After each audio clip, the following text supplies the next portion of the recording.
अथो शिवोस्तवम्। शिवस्तोत्रं शिवोस्तवं बृहस्पतिरुवाच। नमो हराय देवाय त्रिनेत्राय त्रिशूलिने तापसाय महेश्वाय तत्त्वज्ञानप्रदायिने। नमस्ते अष्टजातशुभ्राय नमो कारुण्यमूर्तये। नमो देवाधिदेवाय नमो वेदान्तवादिने। नमो पराय रुद्राय सुपराय नमो नमः। विश्वमूर्तिमहेश्वाय विश्वद्वाराय ते नमः। नमो भक्तभवच्छेदकर्णामनालत्मने कालाय कालकालाय कालातीताय ते नमः। जितेन्द्रियाय नित्वाय जितक्रोधाय ते नमः। नमो पाषण्डभङ्गाय नमः पापहराय ते। नमो पर्वतराजेन्द्रकन्नाकापतये नमः।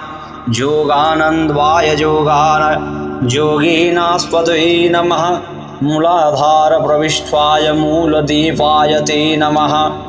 नाभिकन्धप्रविष्टाय नमो हृदयवर्तिने सच्चिदानन्दपूर्णाय नमः स्वाक्षात्परमात्मने। नमो शिवाय अद्भुतं तेजसे नमः।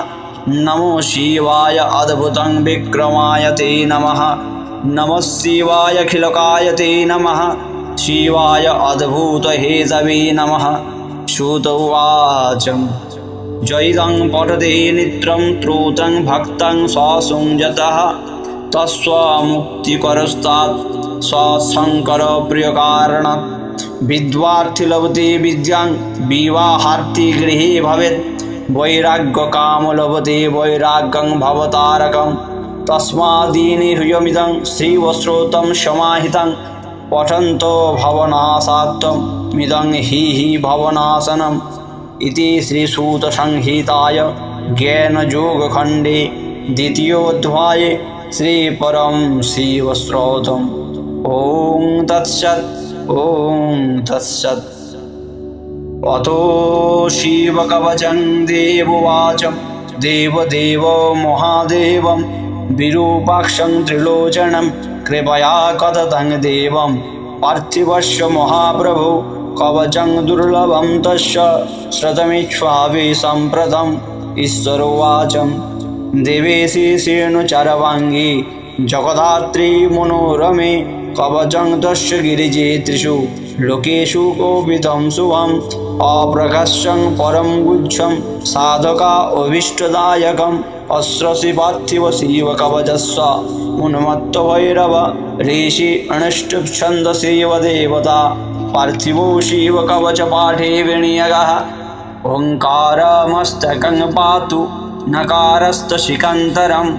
मकार भुजगे पातु शिकार पातु चक्षसि। पातु वा नासिकारन्ध्रेय जीवायञ्च सदावतु। सरक्षरं शक्तिपूट वसुवर्णात्मको मनो। गौरीनाथ स्वरूपन्त भुजो मे परिरक्षतु।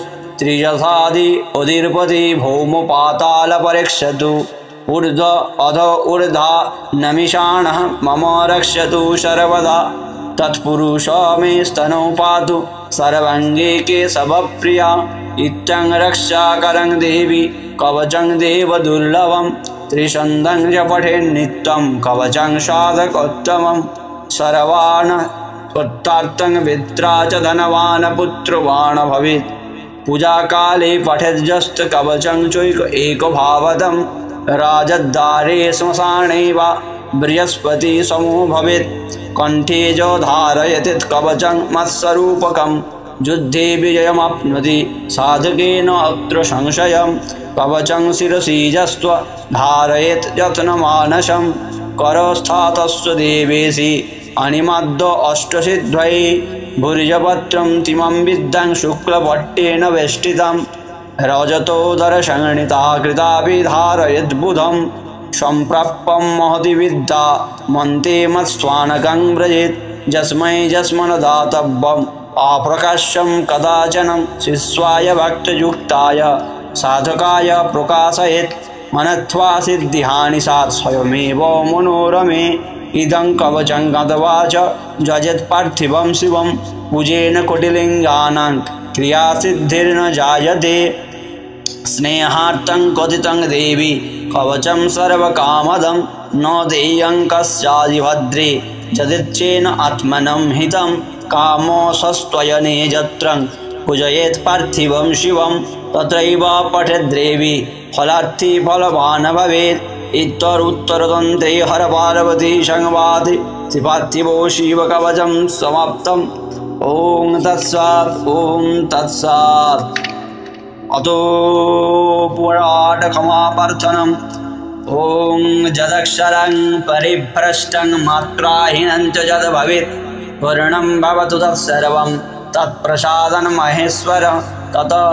ॐ बं बं बं हर हर महादेव नमः त्रैलक्षनाथाय भूतानं पतये नमः बाणेश्वराय नरकार्णवतारणाय ज्ञानमुद्राय करुणामय सागराय करबन्धुकुन्दधवलेन्दुजटाधराय दरिद्रदहनाय नमः। नमः शिवाय सन्ताय कारणत्रयहेतवे निवेदयामि चतमानं तङ्गोते परमेश्वरम्।